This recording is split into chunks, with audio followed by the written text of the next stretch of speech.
बिस्मिल्लाहिर्रहमानिर्रहीम। अस्सलाम वालेकुम। आज 8 जुलाई है और दिन है सोमवार का। पाकिस्तान के अदालती केसेस पे बहुत बात की गई और बहुत सी बात हो सकती है आज और बहुत से केसेस से, जैसे मिलिट्री कोर्ट्स वाला केस था और दीगर कई केसेस से।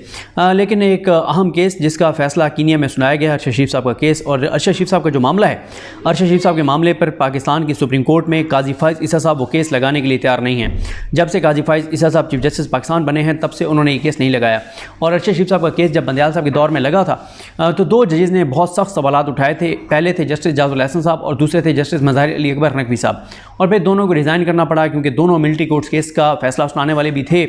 और दोनों का इस निज़ाम के हवाले से मौक़िफ़ बड़ा वाज़े था, आइन के साथ था। और फिर उनको रिज़ाइन करना पड़ा। काजी फ़ाइज़ ईसा साहब जब चीफ जस्टिस पाकिस्तान बने और फिर काजी साहब के अपने लोग कहते हैं कि काजी साहब ने ये फरमाइश रखी थी कि इन दो जजेस का मुझे इस्तीफ़ा जो है वो चाहिए। तो उनके लिए फिर जो कुछ किया गया उनके साथ, जाजुल एहसन साहब के साथ जो कुछ किया गया, मज़ाहिर अली अकबर नकवी साहब के साथ, और जो प्लानिंग थी उसके बाद उन्होंने यही बेहतर समझा कि हम ख़ुद ही रिज़ाइन कर दें। अब मामला यह है कि अरशद शरीफ साहब के जो केस का फ़ैसला आया कीनिया में, उसका ऑपरेटिव पार्ट मैं आपके सामने रखना चाहूँगा। पेज नंबर 107, जो पैराग्राफ नंबर 107 है, उसमें बहुत ख़तरनाक इंकशाफात हैं। पहली बात तो यह है कि जवेरिया सदीक साहबा जो अरशद शरीफ साहब की अहली हैं, और मुझे इस बात का एतराफ़ करने में कोई आर नहीं है कि हम में से कोई भी इसको ना तो सीरियस ले रहा था जो जवेरिया सदीक साहबा ने वहाँ पे ये पिटीशन की, ना ही हमें इस चीज़ का एहसास और इदराक था कि ये कितनी संजीदा मूव है, ना ही कोई ये एक्सपेक्ट कर रहा था कि इतना ज़बरदस्त और बड़ा फ़ैसला आ सकता है। ना ही जवेरिया सदीक साहबा का कम अज़ कम हम लोगों ने तो उस तरह से साथ नहीं दिया। पता नहीं आम पाकिस्तानियों ने आवाज़ बुलंद की, वो बात करते थे, लेकिन ये क्रेडिट देना चाहिए जवेरिया सदीक साहबा को कि उन्होंने तने तनहा ये केस लड़ा और जीता। क्रेडिट 100% जो है वो जवेरिया सदीक साहबा को जाता है। एक तो जवेरिया सदीक थी पिटिशनर, दूसरा कीनिया जर्नलिस्ट एसोसिएशन जो है इनकी मुश्तरका पिटीशन थी जिसको मंजूर कर लिया गया है। और जवेरिया सदीक साहबा को, अरशद शरीफ साहब की फैमिली को 2 करोड़ रुपए से ज़ायद जो है वो पाकिस्तानी रुपए देने का कहा गया है। क्योंकि उन्होंने ना इसका मुतालबा किया ना उनको ये पैसे चाहिए। लेकिन जज साहबा ने जो लिखा है वो क्या लिखा है, और सबसे बड़ा तो इसमें यही है कि अरशद शरीफ साहब तयशुदा मनसूबे के तहत उनको शहीद किया गया है, उनको कत्ल किया गया है, बेदर्दी के साथ उनको कत्ल किया गया है। और अदालत ने ये बात वाज़ेह की है कि ये जो कीनिया की पुलिस का मौक़िफ़ है कि एक गलतफ़हमी की बुनियाद पे उनको गोली मार दी गई, ये सब झूठ है, ये सब गलत बयानी है। और बहुत से अहम इंकशाफात हैं। 45 सफ़हात का ये फ़ैसला है और इसमें ये करार दिया गया है कि अरशद शरीफ साहब का जो कत्ल है वो पुलिस का ज़ालिमाना इक़दाम था और इसकी तफ्तीश मुकम्मल करने और कत्ल में मुलविस और अरशद शरीफ साहब को गोली मारने वाले पुलिस एहलकारों को कटहरे में खड़ा करके सज़ा देने का हुक्म दिया गया है। और अदालत ने करार दिया है कि इस्तग़ासा समेत पिटीशन में नामज़द तमाम रिस्पोंडेंट्स की वजह से तफ्तीश मंतकी अंजाम तक ना पहुंची, यानी वहाँ के इदारों को मुर्द इल्ज़ाम ठहराया गया है। आप अंदाज़ा लगाएं कि कीनिया की एक खातून जज ने बैठकर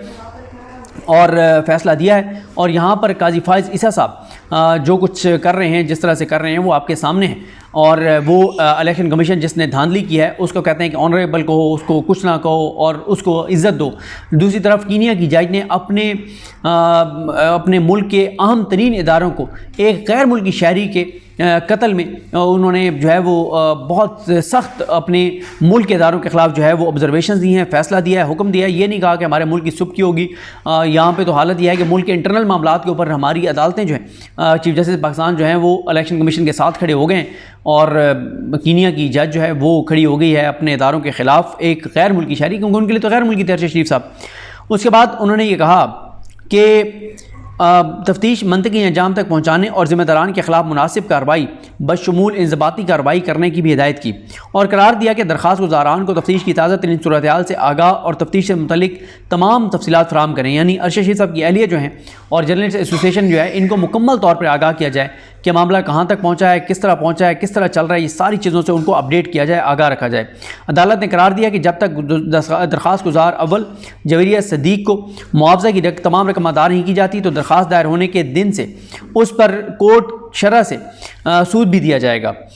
उसके बाद हाई कोर्ट ने पिटीशन को काबिल समाअत करार देते हुए कहा कि शवाहिद और मुतल्लका कवानीन बशमूल बैनुल अक़वामी कवानीन का जायज़ा लेने के बाद अदालत इस नतीजे पर पहुंची है कि दरख्वास्त गुजारों ने तमाम आइनी तकाज़े पूरे किए और मकतूल के आइनी हकूक़ पामाल हुए हैं। यानी जो दरख्वास्त थी जवेरिया सदीक साहबा की और जो उनके साथ को पिटीशनर थे, इन्होंने आइनी तकाज़े पूरे किए हैं और अरशद शरीफ साहब के आइनी हकूक़ जो है, वहाँ के जो आइन में हकूक़ हैं वो पामाल हुए हैं। पिटीशन में नामज़द तमाम फरीक आइनी हकूक़ की इन पामालियों के ज़िम्मेदार हैं, इसलिए ये उनकी ज़िम्मेदारी बनती है कि वो पिटिशनर्स को तफ्तीश और मुजरमान को कटहरे में खड़ा करने के लिए अब तक की कार्रवाइयों से बाखबर रखे। तमाम मुतल्लिका कवानीन और जो कुछ किसी को अजियत तकलीफ़ देने के लिए, नुकसान पहुँचाने के ख़िलाफ़ के हवाले से आलमी कन्वेंशन है, उसका बगौर जायज़ा लेने के बाद ये नतीजा अखज़ किया जाता है कि तमाम पिटिशनर्स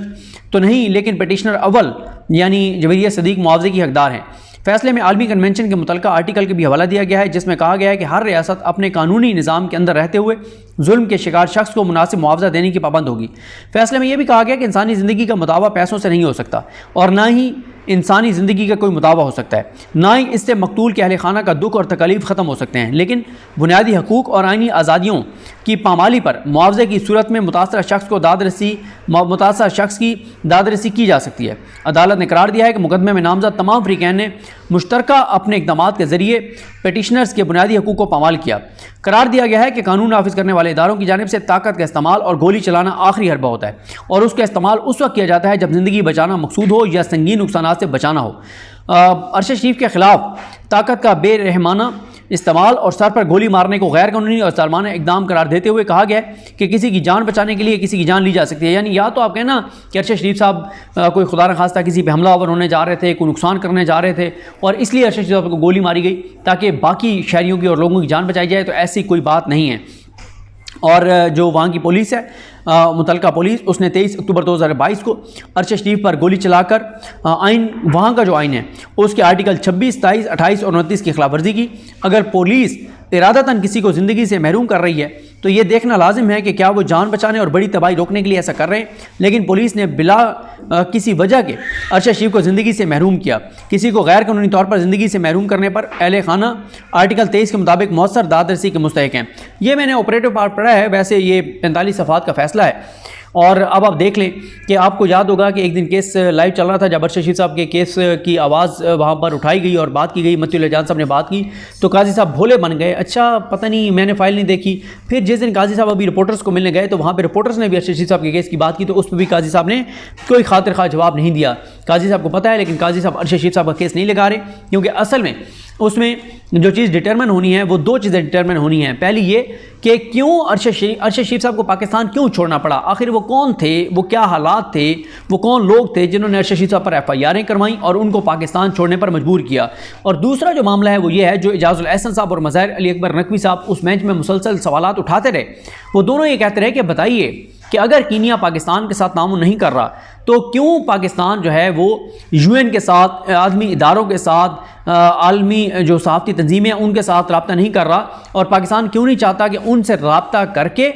और अरशद शरीफ साहब के कत्ल की जो तहकीकात हैं उसमें असरअंदाज हुआ जाए और पाकिस्तान ये मामला UN में ले जाए। लेकिन पाकिस्तान की हुकूमत ने अदालत में आकर कहा कि हम कीनिया के ख़िलाफ़ ऐसा नहीं करेंगे, UN में नहीं जाएंगे, इससे हमारे कीनिया से तल्लुकात ख़राब हो जाएंगे। अब सवाल यह है कि कीनिया में कौन से को लाखों ओवरसीज़ पाकिस्तानी है कि कीनिया उनको डिपोर्ट कर देगा, कीनिया के साथ कौन से हमारे कोई अरबों डॉलर की तिजारत है कि वो मुतासर हो जाएगी, कीनिया कौन सा सुपर पावर है कि वो हमारे ऊपर असरअंदाज होगा। मसला सिर्फ यह है कि पाकिस्तान की हुकूमत, नून लीग की हुकूमत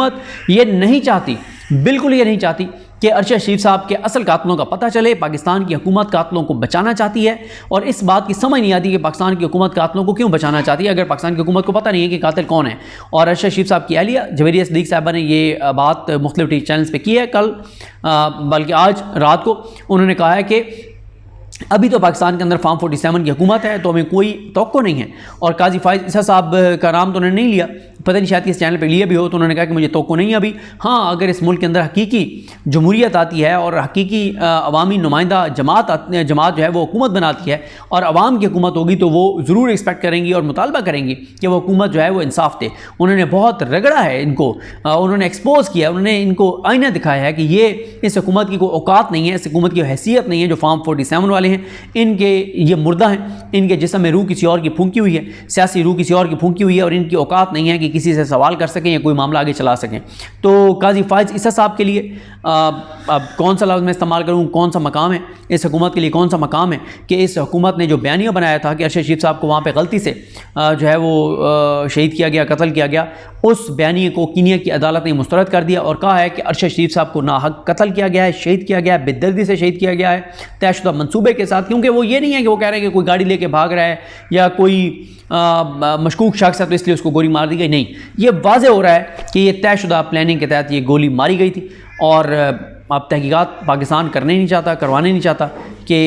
पता चले कि कौन थे वो लोग जिन्होंने अरशद शरीफ साहब को शहीद करवाने के लिए, कत्ल करवाने के लिए वहाँ पुलिस को टास्क दिया था। अल्लाह ताला रहम करे। लेकिन जवेरिया सिद्दीकी साहबा ये केस जीत गई हैं, अरशद शरीफ साहब ये केस जीत गए हैं, लेकिन अफसोस कि अरशद साहब जो हैं वो ख़ुद इस दुनिया में नहीं हैं। अल्लाह ताला अरशद शरीफ साहब की फ़ैमिली पर अपना ख़ुसूसी करम करे और अल्लाह ताला उनकी मतलब अज़ियत और तकलीफ़ को कम फरमाए और अल्लाह ताला अरशद शरीफ साहब के